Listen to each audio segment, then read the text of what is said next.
Okay, everybody, are we ready to go?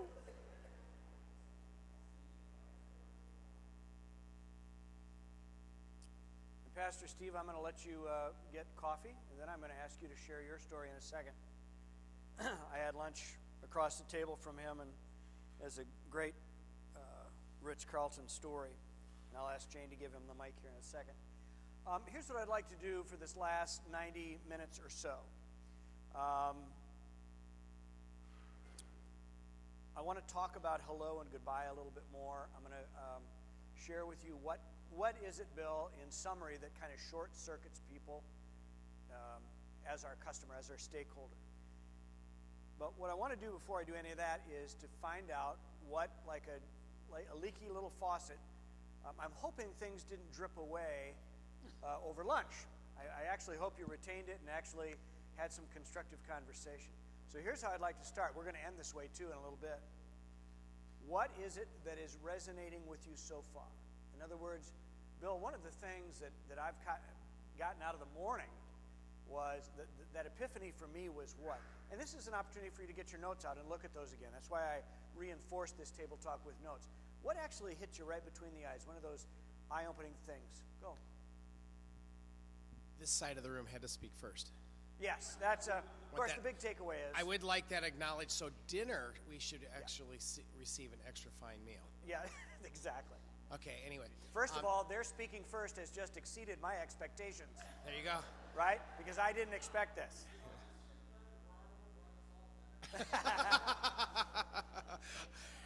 The thing that I really want to lift up, and I just see it all the time, is the importance of the relationship. Yes. And I think that just speaks volumes for us in every one of our settings, in every one of our businesses, and it's about relationships. The thing I wanted to just kind of throw out there is that I think one of the challenges we have in the church is that how we, or what we expect from our relationships has changed. Oh. I think people in the old days, in the 60s, when you're talking about the different eras, just going to church, showing up at church, participating in the meetings, being on a committee, and I think was a relationship in a way. Right. And that's all they were looking for in that era, if you will. And so I think it's a challenge for us now in this day to say, well, people can still come to our meetings. They can still be on a committee. We still invite them. And there's a lack of understanding that people are really looking for, they want to relate differently. Now what I would say alongside that is for all of our churches, and I'm witness to it at Nazareth, that's a huge culture shift. It is. That is a tremendous culture shift, and it takes time. By the way, I will say this, for you to move a church culture, any culture, organizational, systemically, the research shows anywhere from 3 to 7 years. So here's what I'm saying. Are you willing to commit this heavy lifting to have that shift take place 3, 5, 7 years out? If it's important to you, because if I were to look at the trends on the health of our churches over the next 7 years, I think it is important. But we've got to be about that work. Jane, while you have the mic, would you do me a favor? This is where you get to be on camera. I love it. I mentioned Bishop Kevin sharing a story, and he had to leave for another matter this afternoon. But he shared a story about his experience in attending churches just at random and kind of an inward focus. Could you reshare that for us, just anecdotally? And you, same for you too, right? Right. I think both Bishop and I have had the experience, as probably has Steve, of going to a church and we're going to be there that Sunday and walking in and people not knowing at all who we are. And beyond that, then not receiving any kind of greeting at all. But shouldn't it be intuitive? I don't understand. He said it should just be our natural... One would think that when anyone comes to your door, no matter who, whether they're wearing a clerical collar or regular daily clothing, that they would be welcomed. And yeah, so it's an interesting experience to have. It is. It's back to that golden rule. That golden rule should just be how it is, but it isn't. It isn't. A couple of aha or epiphany moments from this morning, and then I'm going to have Steve share his story.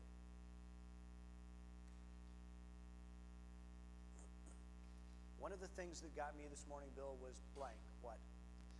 Hattie Hammer, a member of Our Redeemer Grand Prairie.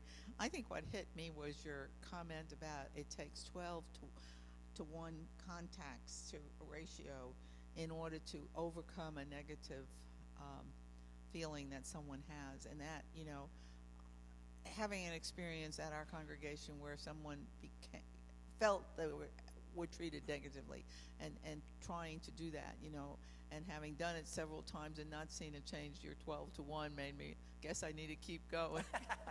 And here's the one thing about on a first encounter when something doesn't go well, how many of you actually think we'd get a second chance? We probably are not going to. So keep working on it. Good. One more.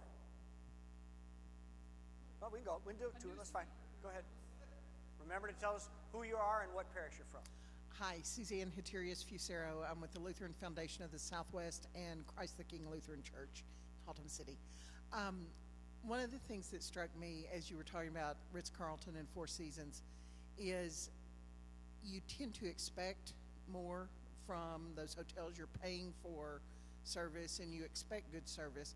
I think what really is so exciting is when you're in a select service hotel, just a normal, and I had that experience where I was there for the second time, and when I walked in, she said, "Oh, I remember you, Fusero, Suzanne." And this is a rainy night, and not late at night, Right. and you're kind of like. So when you have that experience, but it really struck me because I love Ritz Carlton and the Four Seasons brands. They do great things, but I think when you get that unexpected level of service from a select service or a less agree. expensive place. I'm going to break that down in our next segment, so that's a perfect segue. Let's do one more, and then I want Steve to share his story. Oh, she's got a mic. Great.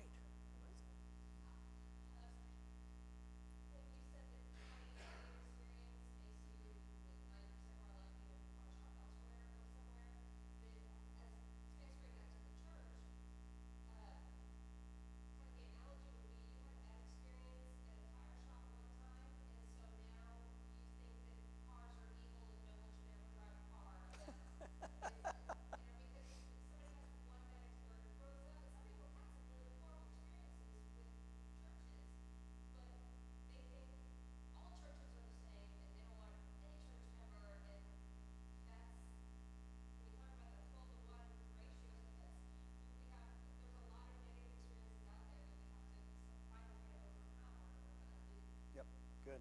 Thank you. Again, reintroduced, but I loved your story. We had lunch together at the table, and I just love to hear it. Yeah.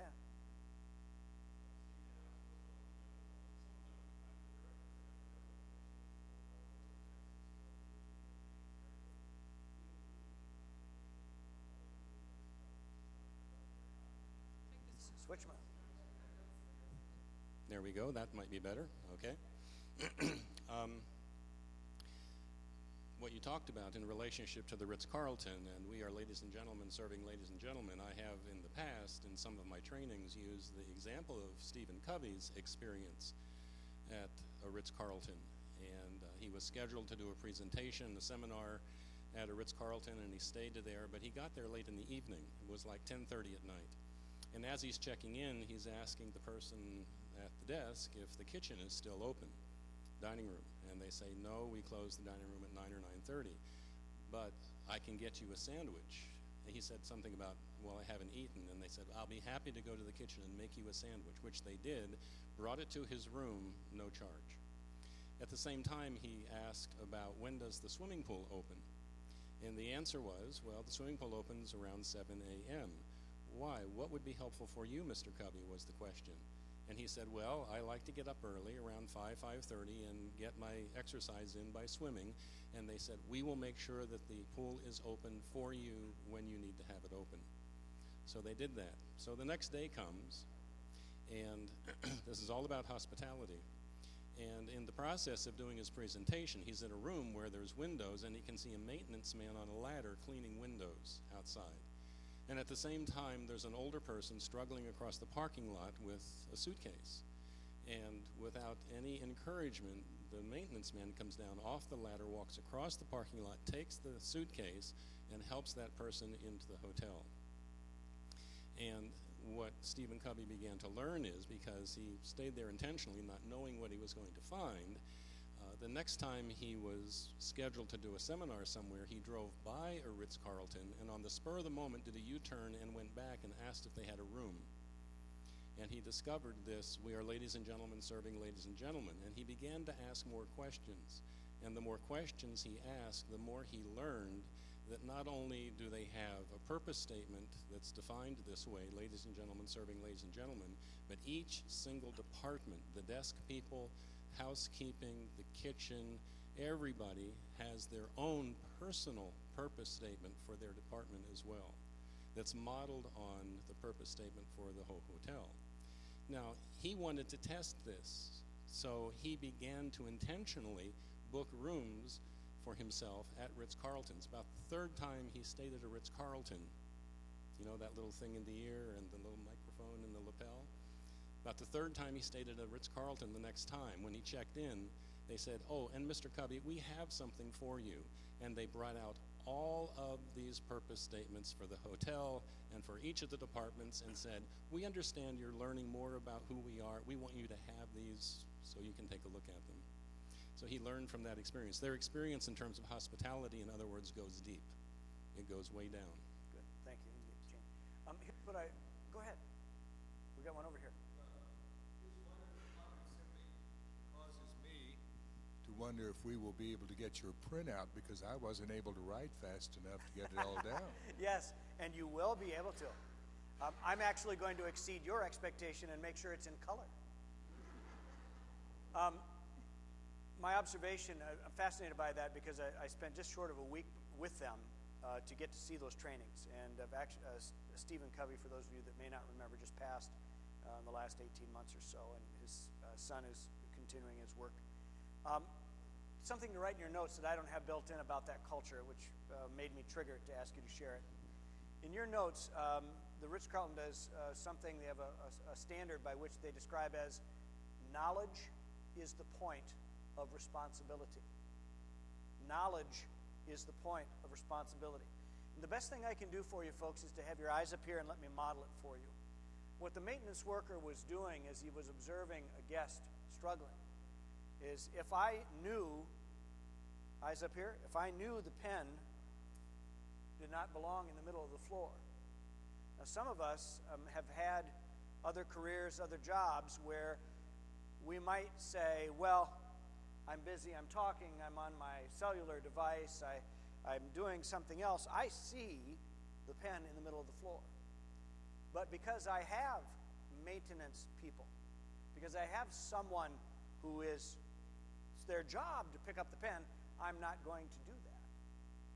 One of the things about that culture that runs very pervasive, very deep, is they teach knowledge is the point of the responsibility. That means, regardless of what I'm doing, now let's transfer this to your church. At the point I know the pen doesn't belong there, it becomes my responsibility to pick it up. Why would I defer that to someone who works maintenance? So, related to that quote in your notes, the words are enabled and empowered to act. This is a tough mirror question. Now Bill is challenging me and my church. How enabled and empowered is our lay leaders, staff, or do I have to run that by a committee? Do I have to go see pastor? Or have we trained well enough around knowledge is the point of responsibility? That's the holy discontent thing that Nazareth is trying to embody. Are we enabled and empowered to act on what should be almost intuitive around the Great Commandment, the Great Commission, to serve others? Or, because it's really inconvenient for me to pick that pen up, someone else will tend to it. I actually don't think that there's anything more dehumanizing and demoralizing and disrespectful than to just demean an act because it's someone else's job. I also don't believe it's very healthy for our organization to say, don't pick up the pen, get permission. What? All right, let's move on. I want to talk about, in a nutshell, what short circuits people. What is it in our human condition today, from the product era to the consumer era to what is now, Bill, the relationship era, and why should our churches be so concerned about that? What will short circuit a parishioner, a stakeholder, a customer, if you will? is really around these 5 things. Today, with our mobile technology, with Amazon sending your receipt in literally seconds and helping you track the package that you purchased, people have an expectation of some passion and urgency in how they interact with you. They also will short circuit if they perceive you, I said perceive you, to be hard to reach. There is also, and this is one of the things we learned at Nazareth, we made people jump through too many hoops to get something done. We used the bylaws as a silo structure, almost a weapon at times, to make sure that you worked with the appropriate committee, because after all, that's where he or she was plugging in and feeling like they were a part of the church. So you've got to route that through the committee. When do they meet? Every 3rd Wednesday. Well, too many layers, not going to reach it, and obviously no urgency. 4, remembering that service happens before, during, and after point of purchase. 4 and 5, that's my friend Travis at the convenience store. People have bad days. But that begs the question, the person we have, even volunteers at the phone, are they knowledgeable when someone calls or emails the church? For example, if someone picks up the phone and we say, when are the Easter worship services? But they don't know, that short circuits people today. Just does. So, embedded in all this is you understanding, do we have people at the front of house with high EQ? Are we training? Is this the type of thing that we should be taking back to church and workshopping a little bit? And the answer is probably yes. Because the human nature today in the relationship era is around these 5 things. Remember the movie? You had me at hello. You had me at hello. He comes home and it's the woman's group, right? And she just says,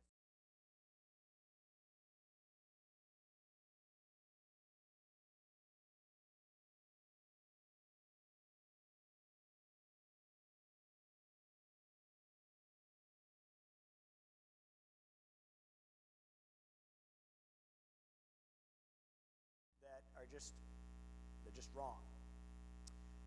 If I was going to let you walk out of here with anything that you should be thinking about, it's in the area of our greeters. If there is power in hello and goodbye, then how are we doing on our greetings? And at the very basic, it's eye contact, handshake, good firm handshake, a smile. Now, remember what I said. You modeled how it's possible to do this in the opening minutes of our workshop today. You showed us what it would feel like to be unimportant and what it would be like to be a long-lost friend. Follow me over here. The camera doesn't need to follow, but this is what I see in some churches. You see? You guys all have your church bulletin boards, right?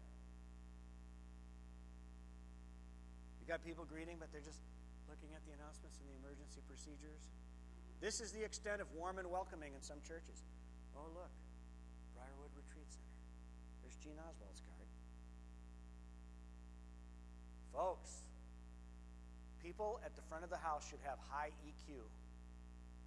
Bill, she has been greeting that way for 15 years. What do you want me to say to her? You're going to have to work it out. You're going to have to figure it out. Number 2, especially around the Christmas Easter experience. I do it every Sunday, but around those times when you know you have a lot of visitors, as personalized as you can make the experience, the better. There's just something in that Ritz Carlton personalized experience that just makes it very warm and welcoming and inviting. So as best you can in your church experience, whatever that is, you're going to have to see if you can personalize it. 3 is the one that I think is going to take the most work over this next 3, 5, 7-year culture shift at your church. I want to just pose this question. How do you know what people expect? And if you want to grow in your parish, have you talked to anybody in the neighborhood or the community about what they expect when they're not coming to your church? So, in its most bare form, in the secular world, we're talking about focus grouping. I would ask some questions about what people expect of XYZ church. Assess it, not just meet the need, exceed the need. And in everything I did around my hellos and goodbyes, I would never say goodbye to anyone without showing the graciousness of Christ and saying thank you. And one of the best practices is inviting them to the next thing. This is a simple thing to do if you just figure it out. And by the way, before, during, and after point of purchase. So how are we extending invitations to the next thing? Are we doing that at all? People would love to know. By the way, next Sunday, 2 services for Easter. We have the sunrise, then we have the regular. Every phone call, every email, before, during, and after. A real simple formula, 4 points to help you with your hellos and goodbyes. Well, as I promised, in just a second, we're going to really workshop some of this at your table. So that's the critical piece of table talk.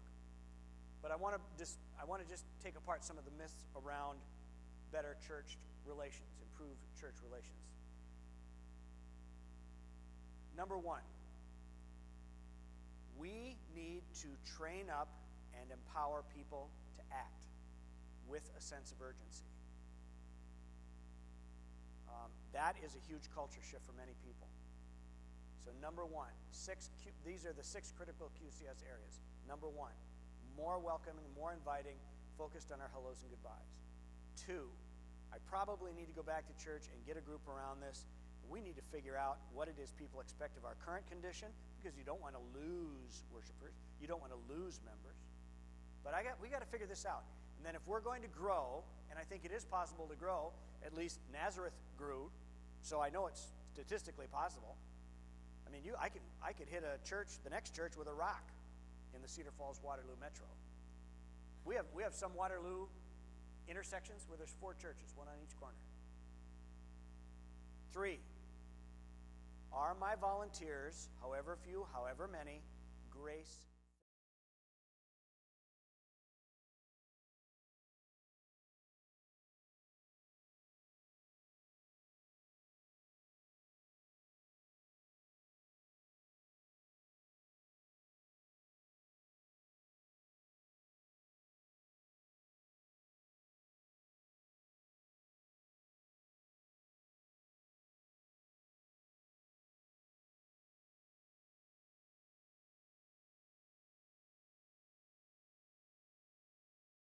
Living your strengths. And we actually did that a few years ago as a small group study at Nazareth. We got everybody their strength profile, challenged them how to live out their faith around their strengths, and plug them in to areas where they can serve. Now the uncomfortable stuff, okay? I think it's disingenuous to come down here and be with you all today and not talk about some of the uncomfortable stuff of our churches. There is going to be a mentality, again, that perfectly bell-shaped curve around change, and they're going to push back on you and ask you why we should do this when things are okay. Well, this is a myth. This is a 20-year era of change. There's things that are driving it inside our control and outside our control. And you really need to make this culture shift happen around QCS to make sure that we're moving forward. The one thing you will never hear from me ever, you'll never read it in anything that's posted. In fact, what I would love to have you remember is this: the customer is never always right. And I'm going to say that about your worshipers, some of them who are the most philanthropic people you have at church.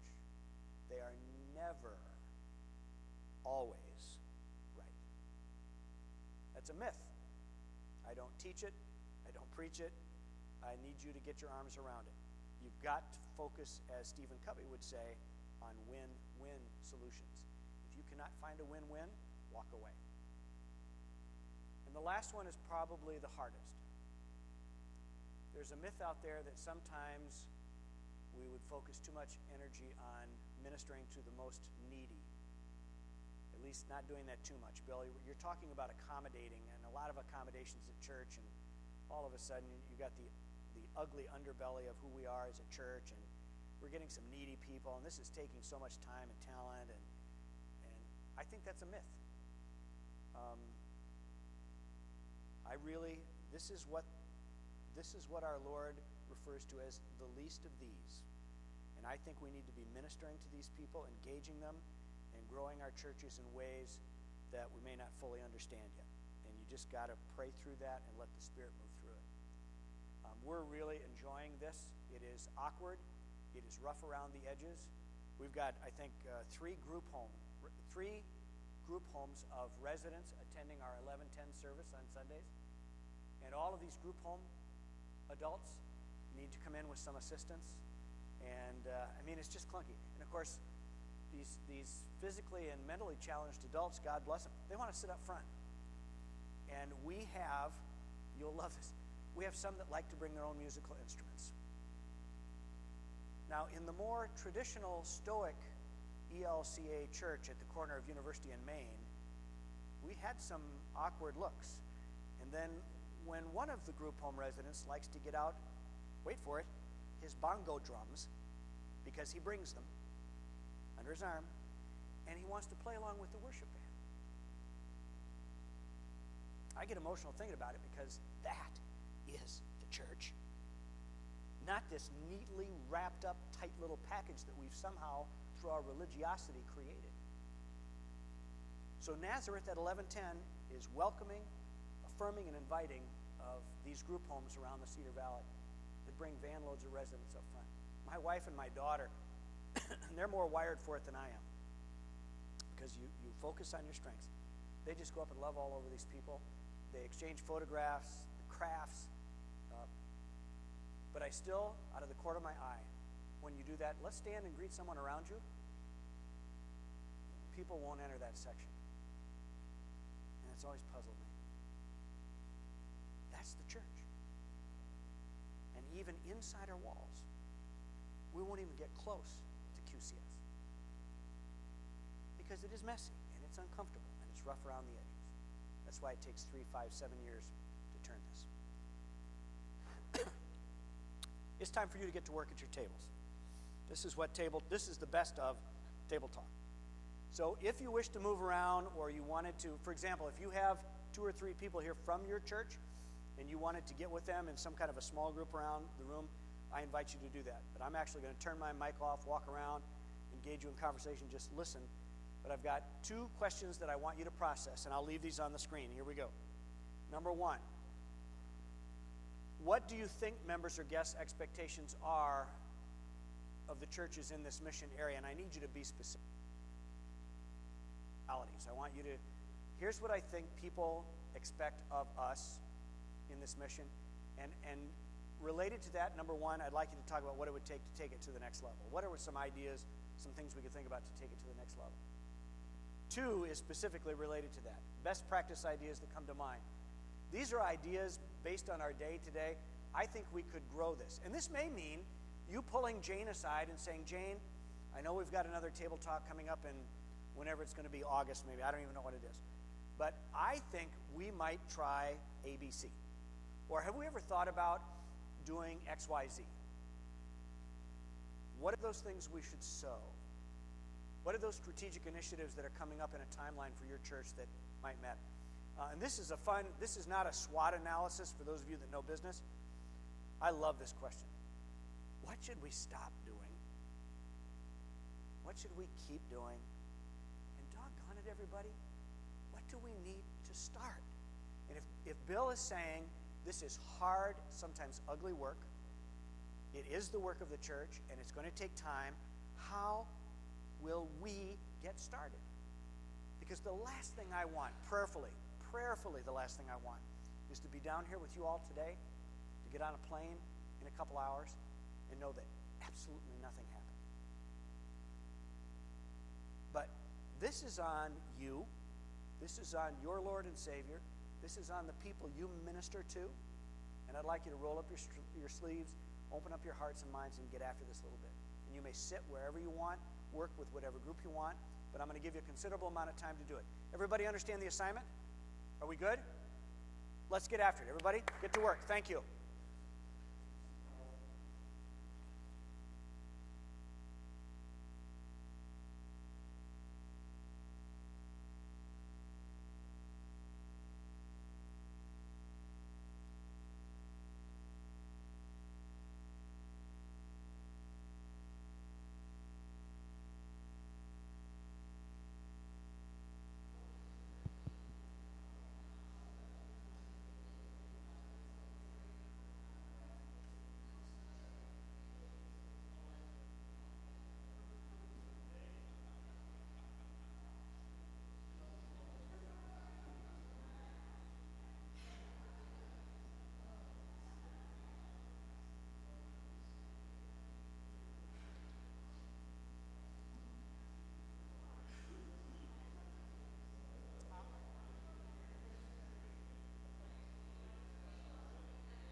Okay, listen up.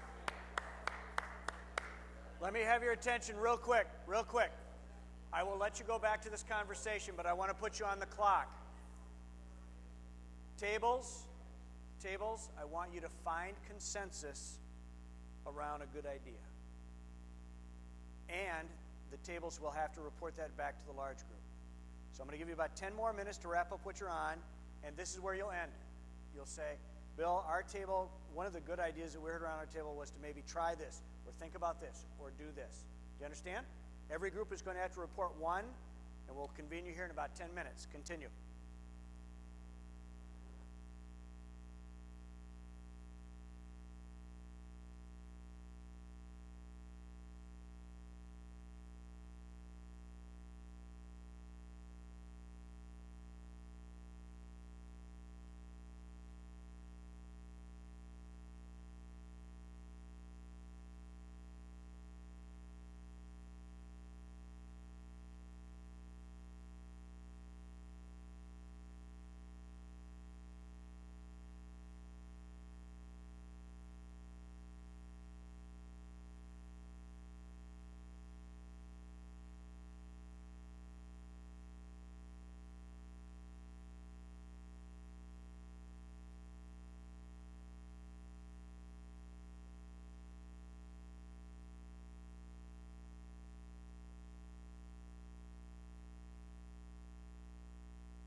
5 more minutes, and we'll report back.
Go ahead, Christopher. I didn't mean to interrupt. Everyone can have one of these, and I can send PDFs in color of anybody. That's fine. Otherwise, you and I can decide how to do it. Otherwise, I can send it to you, and you can use your email distribution, whichever they want. So that's fine.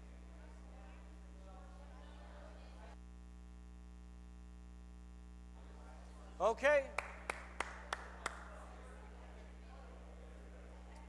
Let's bring it back around to the large group, please.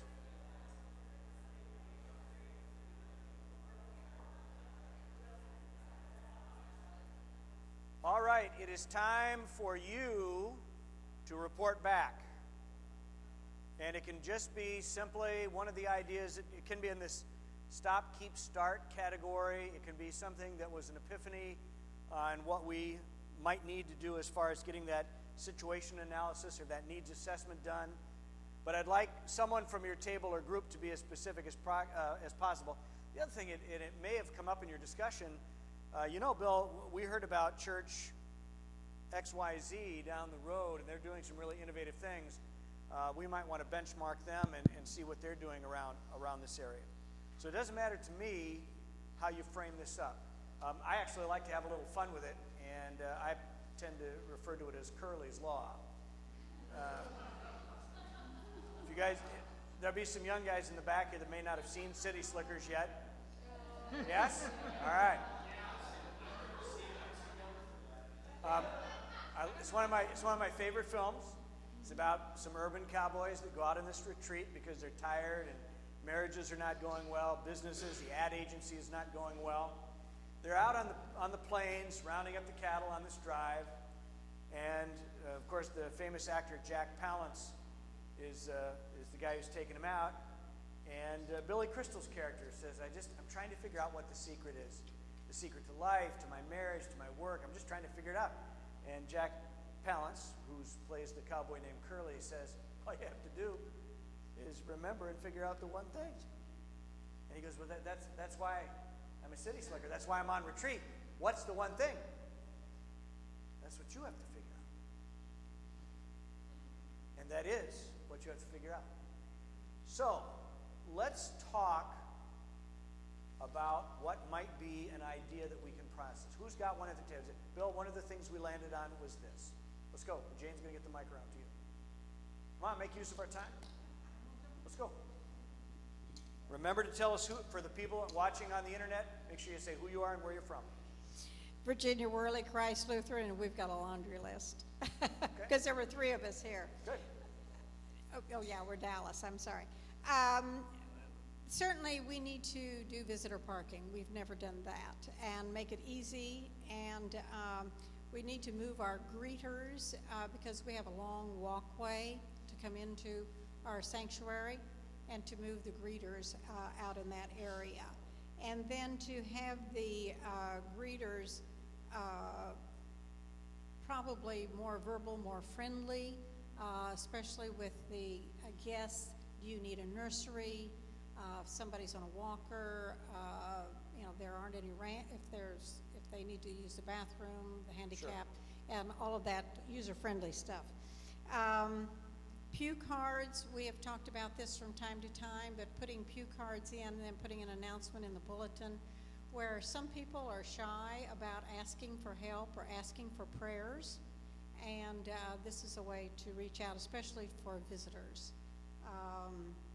Following up on our visitors, making sure that all the areas of the sanctuary or the entry areas are all clean, welcoming, follow up on inactive, and I think that was it. Good. By the way, none of that sounded particularly too expensive to do. It's going to take time and some training. That's good stuff.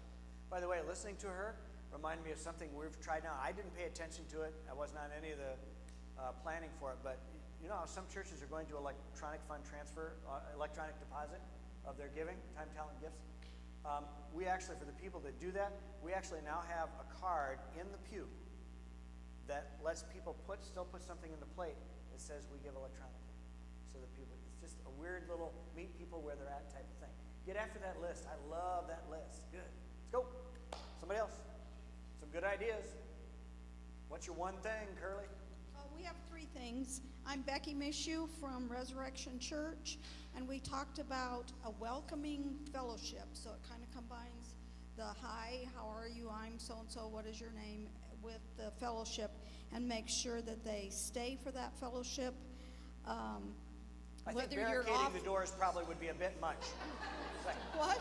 Everybody, barricading the doors. You're staying for fellowship. Whether that fellowship is before or after your church Right. service. I love it. We talked about maybe ours is in the wrong place because Hattie visited our church just last Sunday, and she said you have to break down the school as soon as church service is over, so it's kind of abrupt.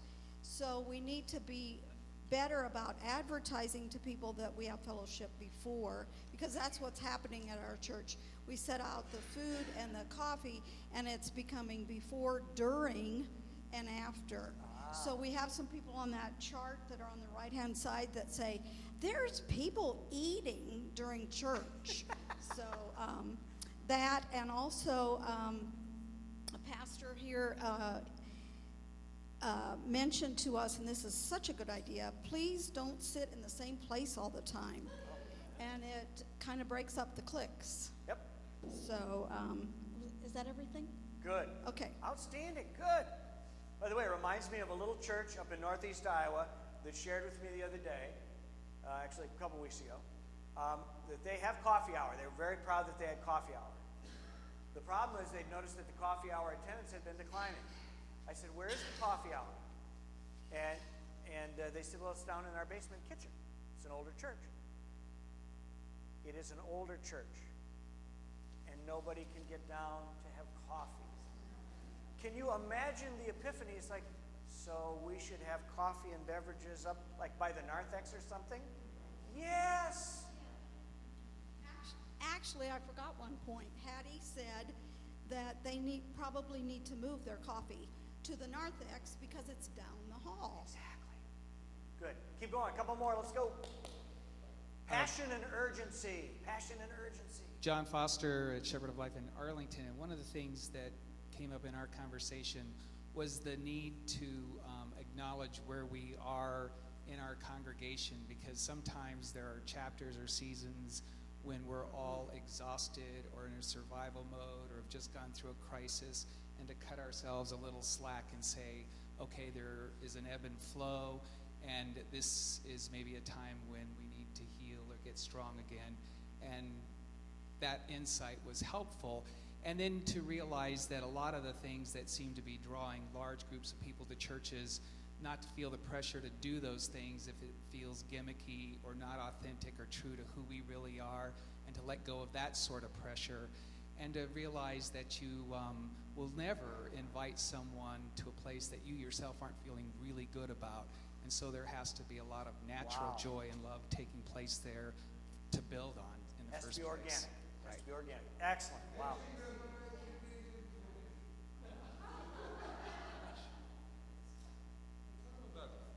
Texting. Yeah, there's this thing, it's texting called. Okay, I was just sharing how things have changed. I've been at the same church for 23 years, and we tried so many things, and a lot of things just fell out of vogue. We used to take bread to people after they visited, and then over the years, people didn't want you to come to their home. And we heard a lot of stories about they didn't like to go to churches where people were overly aggressive, so we let go of that. And then, like a lot of churches, we would just, if they shared their information, we'd send postcards. Right. And I'm sure that was not a bad thing, but we had no idea what kind of impact that had or if it was any connection made at all. And now if people share information, specifically cell phone numbers, I text them a thank you for being with us on Sunday afternoon. Okay? And I almost always get an immediate response. Okay. Safe boundary. That's a safe boundary in this relationship area. Yeah, I was stunned, but I've never heard back from guests in any other sort of format faster than I do from just sending a thanks for being with us text. Good. I'll push you sometime when you're giving a message some Sunday. Encourage young people to participate mobily, but in worship in real time. And it's rough around the edges. It is messy, but engage people that way. Okay, let's keep going. Flo Lowry from St. Martin's Episcopal Church in Keller, South Lake. And we focused on a lot of different subjects, but the one that attracted me was how greeters could do the before, during, and after the sale. We have really good greeters, but adding to what they normally do would be to say, if you're new to the Episcopal Church, do you need any help? Do you have any questions that I might answer before we go in? And if they are new to the Episcopal Church, we could say, I'll be sitting right close, and if you have any questions during the service, I'll be happy to help you. And then following up afterwards, was there anything real strange going on to you that maybe I could explain? So that was one area that we focused on. That's a great idea. Great idea. Oh, that's perfect. Yeah, I was sharing at lunch with Jane and our table. My son was visiting a church where he goes to college, and they actually saw him walk in with a bunch of his college baseball buddies, made him stand up and be recognized in as part of the worship service. He said at closing prayer, we were the first people out. He said, as soon as everybody went down, their heads like that, he scooted. He's like, it was just too much. Jeff Borgort from First and Longview, and I'm here with Yvonne and Wayne. And we had our conversation. One thing was listening. And, what are people expecting when they come to our church? They expect to be listened to and maybe even heard. And I related a story that I had, an experience I had several years ago at a church in another part of the country. I was on vacation, went in, it was right by my hotel and all this stuff. And it was a real friendly church. It really was. I mean, I'm serious about that. We kind of make fun of those, but shook a lot of hands. Everybody was glad that I was there, and it was a wonderful, warm, fuzzy feeling and all this stuff. But when I left, there was one thing that nobody did the entire time that I was there in all of the hands that I had shaken. Nobody introduced themselves. Wow.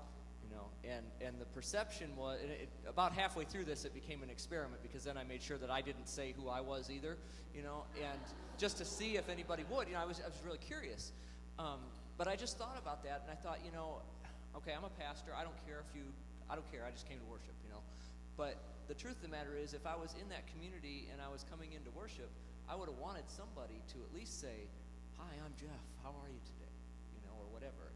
And that just didn't happen. And so I think from our discussion at our table, that is something that is imperative to all of us, regardless where we are in NTNL or any other church across the world. People want to know that they're recognized and that they matter, and that somebody listens to what they have to say. Yeah. We've gone, our hospitality momentum is gone now, so that when everybody comes into early worship, all the greeters, we have just a tray of everybody's lanyards. All the name tags have first name, large, first name only, then in very small print the last name, and then you just, when the greeters come, the hospitality team comes, it's a lanyard, and get after it. We want to make it VIP, and we want to make it very, very personal. So it's one of the things we're working on. Let's go. Somebody else?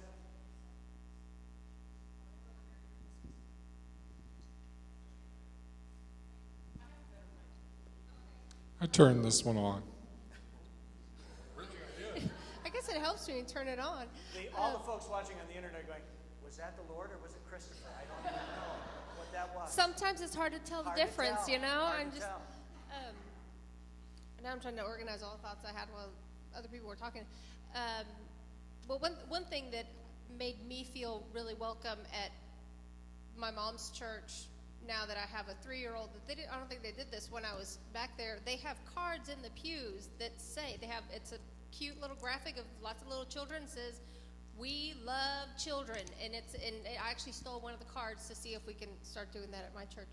And it talks about, if children are allowed, that is okay. There is a nursery, there is a cry room, but come sit in the front row. And so, because as a parent, I know that's one thing that keeps me out of church sometimes, is my child does not sit still. He is filled with too much joy and energy, and but I know other people don't appreciate that kind of joy and energy sometimes. But yeah, having that information right there is a nice welcoming thing. I don't know what else I was going to say. I don't know that I have necessarily a really unique perspective from the rest of you. In many ways, in some ways I do, because of the work that I do. And if I were going to follow Curly's law, do one thing, what I would hope congregations, leaders, pastors would do is follow the notion of relationship to the point of connecting people with a relationship with God through the Word. In the work that I do, in many places, not always, but in many places, that's the absence of the one thing that could be helpful in turning a ministry around. I have I'll share from Kurt, who's watching online, in his congregation. They've worked for years to change their language from visitors to welcoming guests, because a visitor is someone who might just come and go, but a guest is our special guest. And they also have a QR code in their bulletin, I assume, where they can click. You can click with your phone and like their Facebook page immediately and share information that way. But that's from Kurt online. Very good. Years ago, at a similar conference talking about how do we make people welcome, and it was suggested, well, you don't put the nursery about 10 miles away from where the parents have to come back.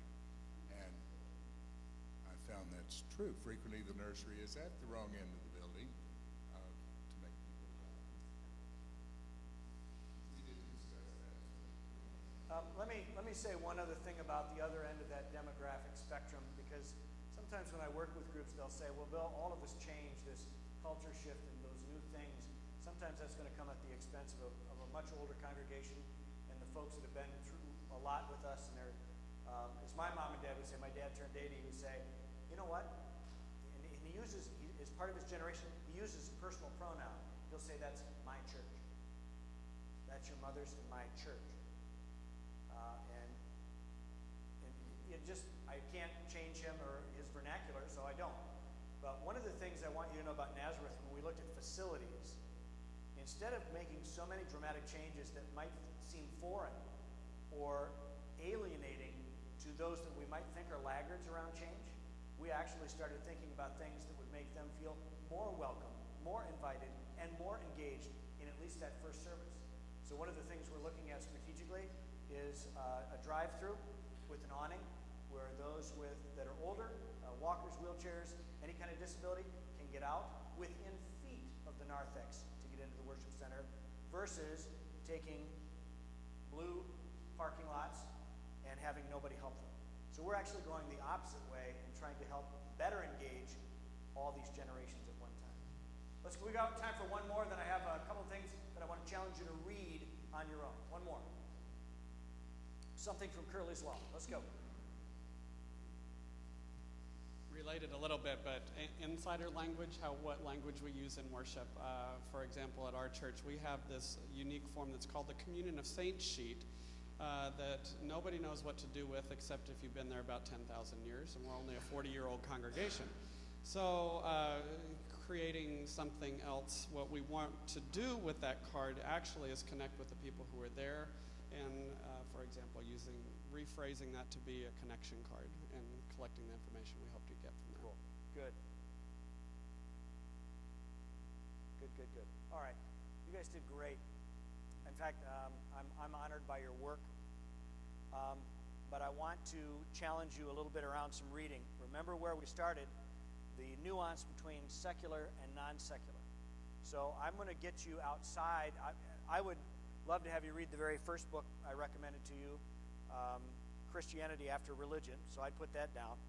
It will probably give you some context about what's happened historically. But some things in the secular world that I would love to recommend to you, just around hospitality and culture. 3 books that, and again, if I do anything, it's going to be doing a multimedia microblog over the next few months. I don't write books. I don't sell stuff. I do recommend stuff that I think might help our cause. I just finished Tony Hsieh's book. By the way, that is spelled correctly. Hsieh starts with an H. Tony Hsieh, and he is the CEO of Zappos. The book is entitled Delivering Happiness. It will give you the story of this online company, which has just not too long ago been sold to Amazon. And if you wanted to get an inside look, and by the way, what I want you to get out of that is hospitality. The entire company culture is around happy relationships. Inside, outside, on the phone, online. There's a joke going around the country right now that if you even dare Zappos customer service representative on the phone to order pizza for you, they actually do it. Now, don't do that and say that I said to do that. But my point here is this. Their call center people are empowered and enabled to act on the customer's better half. I really like the Starbucks experience. It's a good read. It'll get you more around those 4 or 5 principles. And if I really wanted to take what I call a meta-level look at my culture, Patrick Lencioni's book called The Advantage. The premise of Lencioni's book is that culture trumps everything. So, again, in a secular way of saying this, how my church feels, how it would, the ethos, the Greek word ethos of the place, how people would describe being there or being a part of it. Organizational health trumps everything. Now we're back to that piece. Does everybody in my church, lay leaders and otherwise, do we all trust each other? So those are 3 things that I would recommend reading when you can over the summer. They're great poolside books. Just this is not the kind of thing where you go back and say, required reading for church council, Patrick Lencioni, The Advantage, and there's not an ounce of religion in any of them. But I will tell you there's a ton of golden rule, Great Commission, Great Commandment type stuff across all three of them. So those are my recommended readings. Okay, here's what's going to happen in close. I'll certainly take some questions if you have them. Jane passed around my card. I think what I'm going to do is this. You have my card and can email me privately. I will be flying back tonight, and my pledge to you would be this. I have a PDF of all the primary data that I covered for you. If you email me, I will email back and attach the PDF. Just ask for it. Otherwise, I can also email Jane out of the Mission Synod office and even send a really fun little link to a Starbucks video if Starbucks ran things like the church. It's a fun little video if you haven't seen it. I can send you that as well. But the bottom line is this, and I'm actually going to call Jane up and have us pray over this entire meeting today. I wish you all of God's greatest blessings in the work and service of His church that you do where you're at. I understand, having been through it, just a little bit of it at Nazareth, and about what we went through, the very, very dark place. But I can tell you this. We went through that valley. The key word there is through. And we stayed prayerful. We stayed very disciplined. We were very patient. And I truly do wish you God's blessing in helping your church, your parish, get better from where it's at. I'm a big believer in that. And if my few moments here today with all of you helped in any way, to God goes that glory. So thank you all for having me, and may God bless you richly. Thank you.